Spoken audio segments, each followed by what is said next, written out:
بسم اللہ الرحمن الرحیم. السلام علیکم کلاس 10. امید ہے آپ سب خیر خیریت سے ہوں گے اور جتنا بھی ورک وغیرہ آپ کو کروایا گیا ہے وہ آپ نے اپنی کاپی میں لکھ لیا ہوگا.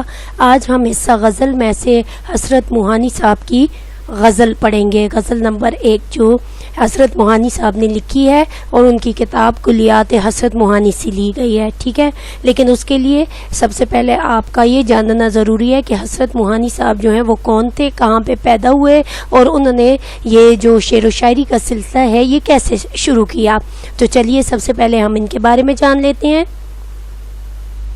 حسرت موہانی یہ سن 1875 کو پیدا ہوئے اور جو ہیں 1951 یعنی سن 1951 کو ان کی وفات ہوئی ہے.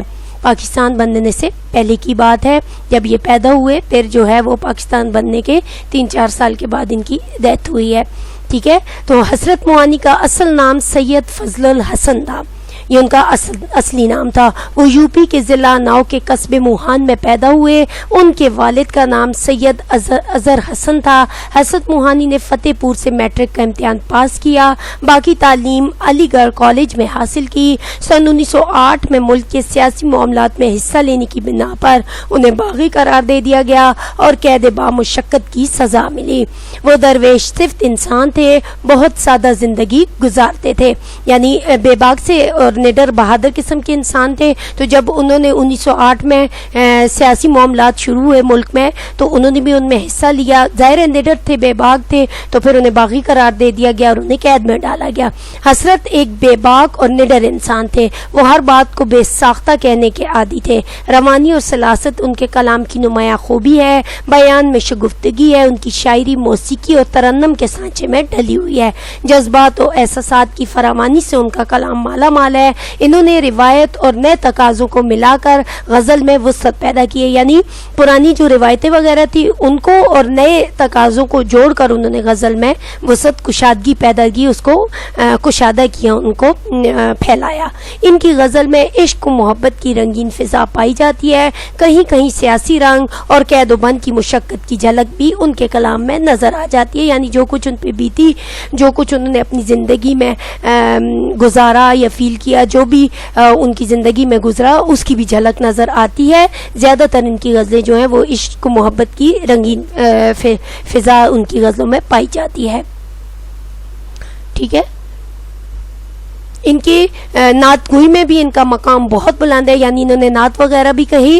انہیں رئیس المتغزلین کے لقب سے یاد کیا جاتا ہے, یعنی ان کی غزلوں میں اتنی بے ساختگی ہے, یہ اتنی عمدہ قسم کی انہوں نے غزلیں لکھی ہیں کہ انہیں رئیس المتغزلین یعنی غزلوں کا رئیس کہا جاتا ہے. ان کے ہاں الفاظ کا الٹ پھیر نہیں. بیان کی شگفتگی, خیال کی جولانی, عشق کی رنگینی اور حسن کی رانائی میں ان کا کلام لاجواب ہے. حسن بندش, جذبہ, جدت تخیل اور درد عشق کے اعتبار سے ان کی غزل اپنے ہم اثروں میں ایک ممتاز حیثیت رکھتی ہے. مثلا باقی غزل کہنے والے باقی جو شاعر ہیں ان میں ان کو ایک نمایاں ممتاز, ایک نمایاں حیثیت رکھتی ہے. ٹھیک ہے, ان کو ایک نمایاں مقام حاصل ہے. ان کی جو تصانیف ہیں ان میں سب سے پہلے کلیات حسرت جس میں سے یہ والی غزل لی گئی ہے, شرح دیوان غالب, مشاہدات زنداں, انتخاب حسن, کلام حسرت وغیرہ وغیرہ شامل ہیں. اور بھی بہت ساری ہوں گی. یہ ان کی وہ والی کتابیں بتائی گئی ہیں جو بہت زیادہ مشہور ہیں اور جن کو لوگ شوق سے پڑھتے ہیں. ٹھیک ہے, چلیے ہم اپنی غزل کی طرف چلتے ہیں. حسرت موہانی صاحب کی یہ غزل ہے. اس کا پہلا شعر ہے, نگاہ یار جسے آشنائے راز کرے وہ اپنی خوبی قسمت پہ کیوں نہ ناز کرے. ٹھیک ہے, اب جو اس میں مشکل الفاظ ہیں وہ ہیں آشنائے راز, یعنی راز سے واقف کرنا اپنے, اور نگاہ یار کہتے ہیں محبوب کی نگاہ کو, محبوب کی آنکھ کو, خوبی کہتے ہیں جو ہے وہ صفت کو. ٹھیک ہے, اب تشریح ہے. حسرت کہتے ہیں یعنی آپ ڈائریکٹ حسرت موہانی کہتے ہیں، اس طرح بھی اپنی شعر کا کر سکتے ہیں تشریح، اور آپ اس طرح بھی تشریح کر سکتے ہیں کہ اس شعر میں شاعر حسرت موہانی کہتے ہیں کہ محبوب کی نکاح جس سے اپنا واقف حال بنا لے، اپنی ذات کا محرم بنا لے اور جس پر اپنی حقیقت کو ظاہر کر دے، تو ایسا شخص آخر کیوں نہ اپنی خوش نصیبی پر ناز کرے۔ وہ عاشق بلا شبہ بڑا ہی خوش بخت ہے جو محبوب کی ذات کا محرم بن جائے، جسے محبوب خود اس قابل سمجھے کہ اس پر اپنے رازوں کو آشکار کرے۔ شعر کا مضمون عشق کے حقیقی سے تعلق رکھتا ہے، ٹھیک ہے۔ عشق حقیقی کون سا ہے؟ جو آپ کو اپنے رب سے عشق ہوتا ہے، جب آپ اس کے جتنی بھی صفات ہیں، جب آپ اس کی کائنات پہ غور و فکر کرتے ہیں، جب آپ اپنے ارد گرد نظر ڈالتے ہیں اور اپنے رب کے قریب ترین ہوتے چلے جاتے ہیں، اور آپ کو سمجھ آنے لگتی ہے اپنی زندگی گزارنے کے، آپ کو طریقے سمجھ آنے لگتے ہیں کہ مجھے کس مقصد کے لیے دنیا میں بھیجا گیا اور میرے ذمہ کیا کیا کام لگائے گئے، اس چیز کی جب سمجھ آ جاتی ہے تو یہ شعر جو حسرت موہانی صاحب نے کہا ہے یہ عشق کے حقیقی سے تعلق رکھتا ہے، ٹھیک ہے۔ جس بندے کو اللہ تعالیٰ کی معرفت حاصل ہو جائے تو اس کے لیے اس سے بڑی خوش نصیبی اور کیا ہو سکتی ہے، ٹھیک ہے۔ دوسرا شعر ہے ہمارے پاس، دلوں کو فکر دو عالم سے کر دیا آزاد، تیرے جنوں کا خدا سلسلہ دراز کرے۔ اس میں حسرت موہانی صاحب کہتے ہیں اس شعر میں کہ اے محبوب تیری محبت نے مجھے ایک جنون کی کیفیت میں مبتلا کر دیا ہے۔ جنون دیوانگی کو کہتے ہیں، ٹھیک ہے۔ جب بندے کو کسی ایک چیز کی لگن لگ جاتی ہے، کسی ایک چیز کے پیچھے وہ پڑ جاتا ہے، وہ کیفیت طاری کر دی ہے مجھ پر۔ اس جنون کی بدولت مجھے اپنے تن بدن کا بھی کوئی ہوش نہیں رہا، لیکن اس جنون کا یہ فائدہ ضرور ہوا کہ میں دونوں جہاں کی فکر سے آزاد ہو گیا ہوں۔ جب تک تیری محبت کا یہ جنون مجھے لاحق نہ تھا تو مجھے دنیا کی فکر بھی لاحق تھی اور آخرت کی فکر بھی مجھے پریشان رکھتی۔ اس دنیا میں زندہ رہنے کے لیے مجھے بہت سے پاپڑ بیلنے پڑتے، کئی قسم کے غموں سے واسطہ پیش آتا،